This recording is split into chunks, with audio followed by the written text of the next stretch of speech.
middle. Kelvin, Kingston 8 steals, I think JoJo. 14 deflections.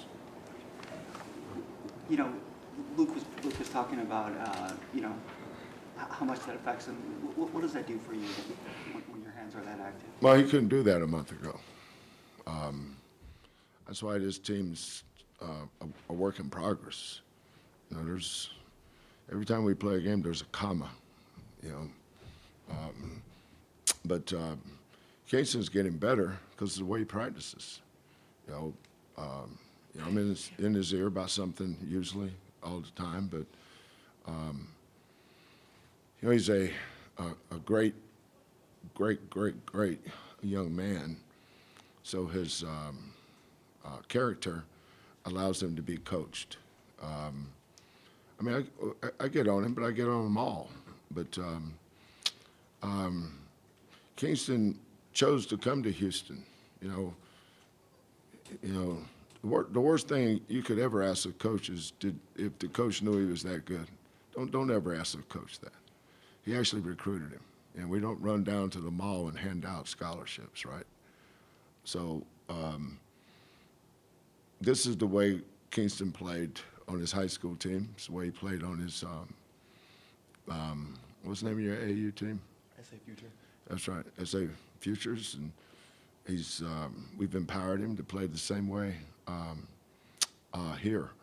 But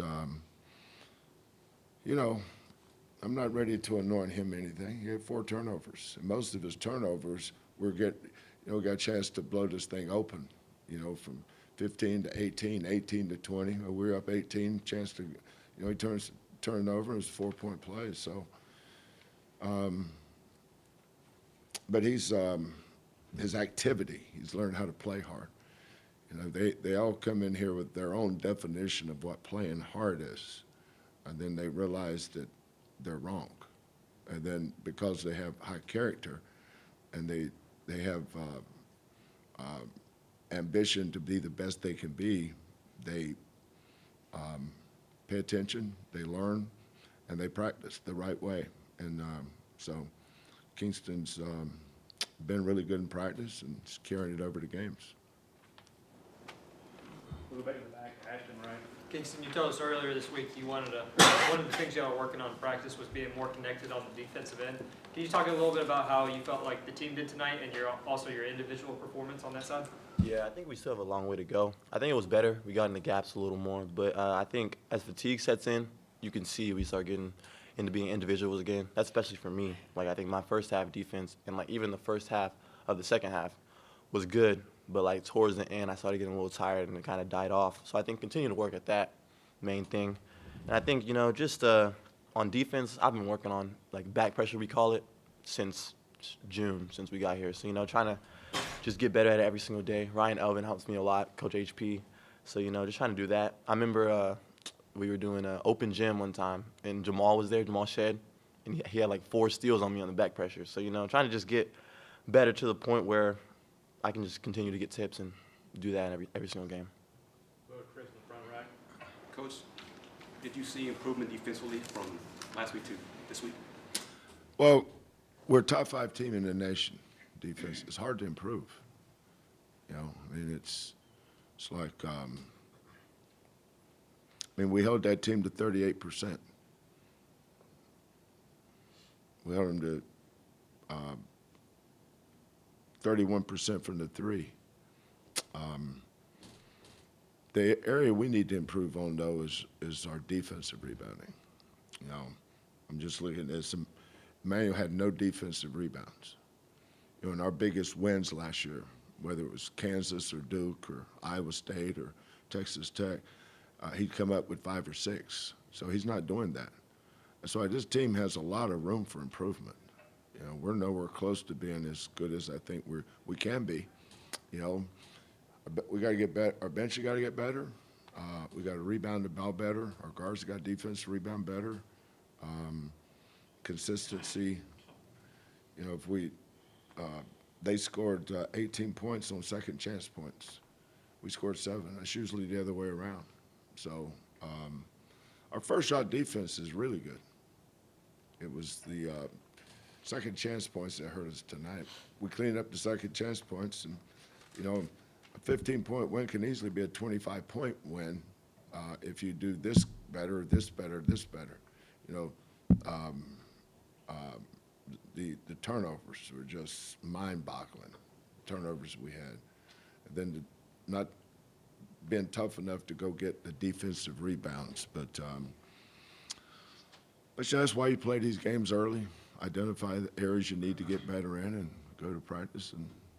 And just like every other year we've been here, we've always had things we need to work on to get better. Go to Andy in the front middle. Coach, what did you think of Chris's performance? You talked about defensive rebounding. He's the one that led you guys tonight in defensive He rebounding. didn't just lead us tonight there, Hoss. He's led us every game. He's our leading rebounder. What'd you think of his performance tonight? His 4 turnovers, one of them when he put his shoulder into that guard, that's a foul. Why is he doing that?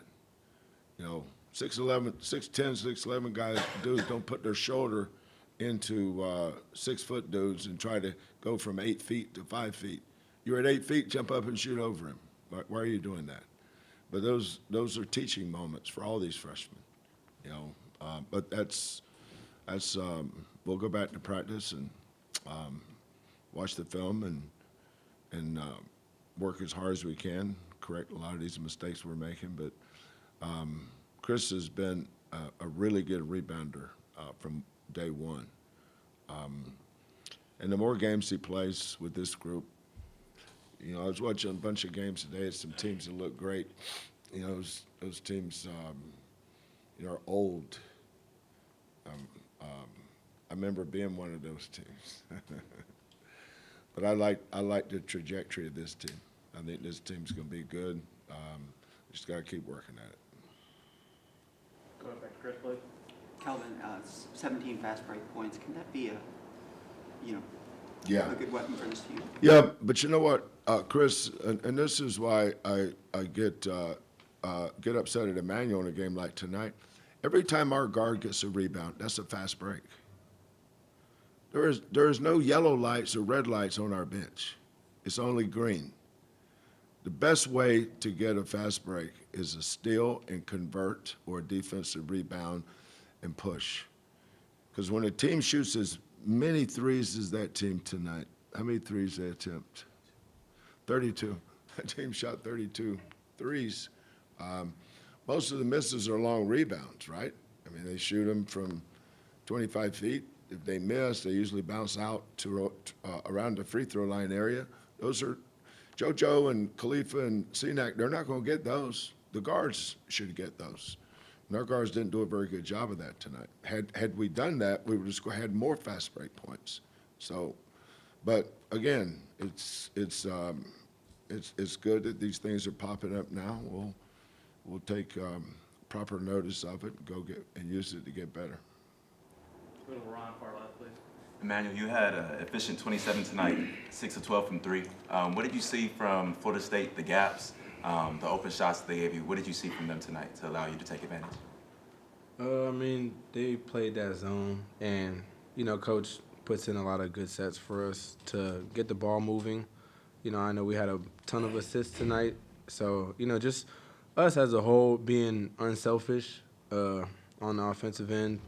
You know, we got 2 great point guards with, you know, Milos and Kingston, and they're really unselfish. So, you know, when we get the ball moving, I think that's when we're at our best. You know, we had a ton of plays where we're always making one-mores. You know, and that just speaks to, you know, the character of everybody and, you know, the stuff that Coach puts us in. So, it all worked out. Take time for 1 or 2 more here.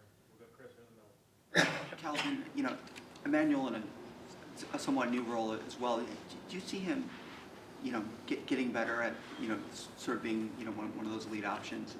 And how have you seen that develop? You know, it's evolution. You know, he's not going to get 27 every night, and Kingston's not going to get 21 every night. But we got other guys that's capable of doing more. They don't have to. You know, they were the ones that were getting the shots tonight. I don't think Milos took a shot that he can't make. You know, he took the same shots he did when we won the Big 12 championship last year against Arizona, and he had 25. Same exact shots. When we beat Purdue to go to the Elite Eight, he had 26, same shots. So eventually we're going to get everybody on the same page here. That's what the great teams do. You know, we got 2 guys playing good on some nights and 3 or 4 others maybe not as good as they can play or going to play. And that's why all these wins now are we're usually doing 1 or 2 things good, 2 or 3 things we need to work on, but we've got a pretty good track record of doing that.